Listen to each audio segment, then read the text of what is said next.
an employee at NASA. Today I found out the horrifying truth of the moon exploration. The rumors about the moon landing are false. It wasn't filmed in a studio. In fact, the real truth is much more horrifying than you could ever imagine. Turns out, there's a lot more secrets that NASA holds that aren't revealed to the public, or even the employees. That's why, when I saw that my boss's computer was left turned on, my curiosity got the better of me.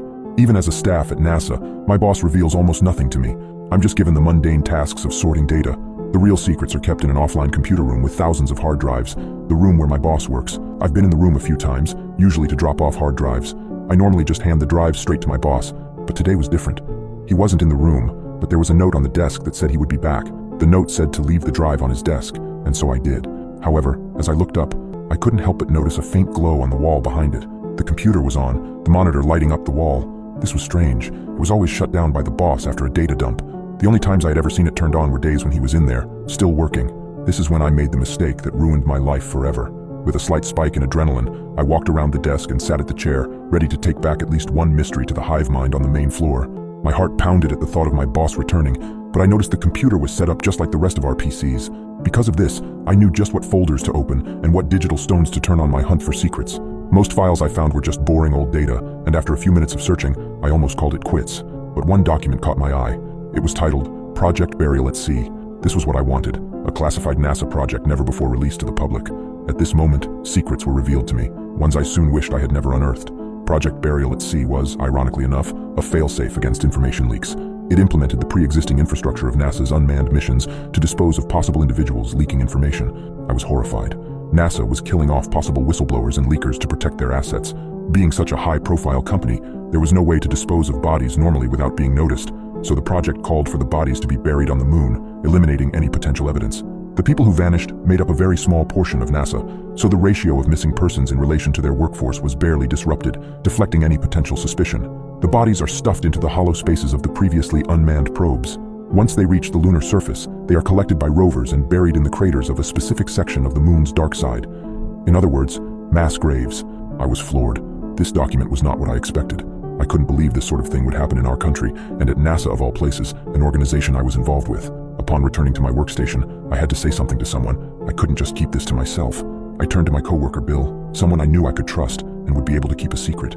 "Bill," I whispered, "have you heard anything about NASA sending corpses to the moon?" He stared at me a moment, an overly serious expression painted across his face. Then he laughed. "Jack, you are a card. Where do you come up with this stuff anyway? You should write a book." Without so much as a sound to alert his arrival, my boss put his hand on my shoulder. I nearly jumped out of my skin. "Jack, I've been meaning to talk to you. A big promotion in the works. Meet me in my office in 10 minutes.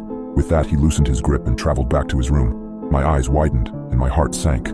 Bill noticed something was wrong. "What's wrong, Jack? You look as though you've seen a ghost. Promotions are a big deal around here, only one every few months or so. Lisa was promoted last year and went on to supervise one of the unmanned probe launches. Haven't heard from her since." I turned to Bill and met his gaze. "Bill, it's been nice working with you." He smiled before turning back to his computer. "You too, Jack." 10 torturous minutes came and went. I hesitantly made my way to his room and slowly opened the door. The boss gestured for me to come in. "Have a seat, Jack, and close the door." I unwillingly obliged. The thought of making a run for it crossed my mind, but I knew the security detail at the front gate would stop me. "So, what is this about?" I asked, my breathing now labored and sporadic. "Like I said before, it's a promotion. NASA is recruiting from its affiliate outfits to supervise some of their unmanned launches. You've been selected." I tilted my head in disbelief. "But sir, why me?" "I haven't done anything to warrant such a promotion, to my knowledge." He grinned. "That's where you're wrong, Jack. We've been watching you. We know what you did. You can't deny it any longer." With a wicked smile, he stood up from his desk and walked over to me, his arms outstretched in my direction. His shadow covered the entire room, or at least, it seemed that way in the moment. Without realizing it, I had backed myself into the corner, almost cowering in fear. That's when the door opened, and my coworkers flooded the room. "Surprise!" I stood upright, shocked. "What's going on?" Bill responded. "Don't you know what day it is, Jack?" The boss pointed at his wall calendar. It was September 18th, which according to them was my hire date. It all made sense now. It was a ruse, a practical joke at my expense.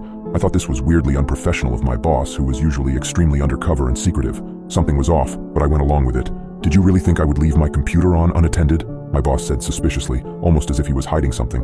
Bill chimed in. "Bodies can't even decompose on the moon, Jack. There's no air." They both let out hearty laughs. I laughed too, thoroughly relieved, not knowing the horrifying reality of what was about to come. After all was said and done, we returned to work, invigorated by the positive surge of energy and morale. After finishing my leftover tasks, I left with a smile on my face, happy to be Earthside, alive and well, for now at least. This mood would follow me the whole way home, but it wasn't alone. When I parked in my driveway, someone pulled in behind me. The overseer stepped out of the car and greeted me with a friendly wave. "Jack, can we talk?" House calls were unorthodox in our line of work, but not unheard of. "Of course, Coulter. Please come in."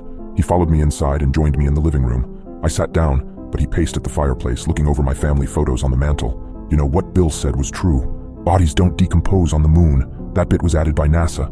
They put falsehoods in all of their classified documents. It's another failsafe, a detail they can point to in the event of a leak to make it seem illegitimate." I was utterly confused. "I'm not sure I follow. What are you getting at exactly?" He turned to me, a stern look painted across his face. "It's all real, Jack. The dead bodies, the craters, everything. You should have never sat at my desk." I chuckled. "Come on, Coulter, the joke's over. No need to drag it out." He wasn't laughing. "This is no joke. You were hired in July, not September. I sent out a last-minute memo to everyone in an attempt to avert your suspicion, since you were about to leak the secret to the entire team of employees. I saved you from getting killed. You're welcome. Here, we can discuss things privately. Very funny. My house isn't private. You're forgetting about my wife and daughter." A smirk touched the side of his cheek. He tossed me an envelope. Inside were photos of my wife picking up our daughter from school. My heart sank. "What the hell is this, Coulter? Are you following my family around?" "We've intercepted them. Let's just say they'll be late getting home tonight." The gravity of the situation was beginning to sink in. If everything I saw was indeed real, then I was now a target. I would soon become the next NASA casualty buried at sea. If I didn't escape and get help, Charlotte and Leslie would never be saved. My eyes darted for the door. Coulter noticed. "I wouldn't run if I were you. I didn't come alone." My blood boiling, I was tempted to lash out in anger. "Don't worry. They're safe." I remained silent, but livid. There are things in the universe you can't begin to understand. Things not only above your pay grade, but above your understanding. Things human words could never hope to describe. "Human?" I asked, perplexed by the wording. "Yes, Jack. Let me show you." What happened next was enough to put my mouth on the floor. He pulled up an odd-looking device, almost alien-looking. It was like an overly advanced iPad, with a realistic monitor unlike I'd ever seen before. "Come, Jack. Get a closer look." As his hostage, I had no choice but to humor his demands. I leaned in, still frazzled. That's when I saw it. A crater filled to the brim with corpses. Why are you showing me this?" I asked in a shaky voice. "Just watch, Jack." I looked back to the scene and noticed something at the edge of the crater. 3 shadowy figures, far too tall to be human.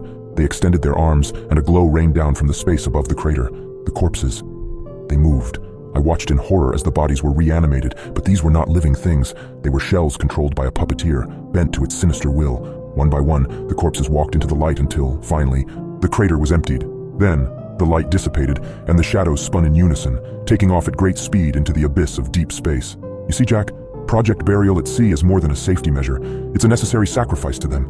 "So, all those bodies?" I asked. No, only some were would-be whistleblowers. The rest, John and Jane Does, left at morgues across the country with no relatives to claim them. "Where did they take them?" I asked. "To the place where they live, slaves of an alien race. It's a truly terrible fate. We would all be there right now, if not for the deal we struck back in 1947. We placate their every need to keep them from developing a technology capable of mitigating the effect our air has on their bodies and spacecraft." I couldn't believe it. Everything I knew up to that point was a lie. Coulter walked to the door. "I like you, Jack. That's why I'm telling you all of this. I want to keep you on. You're a good man and a good worker. If you don't want to end up like the poor souls up on that hunk of space rock, you'll keep your mouth shut." I heard a car pull in outside. "Looks like your wife and daughter are home. We just took them out for ice cream. Hopefully they don't act too differently," he said with a terrifying smile.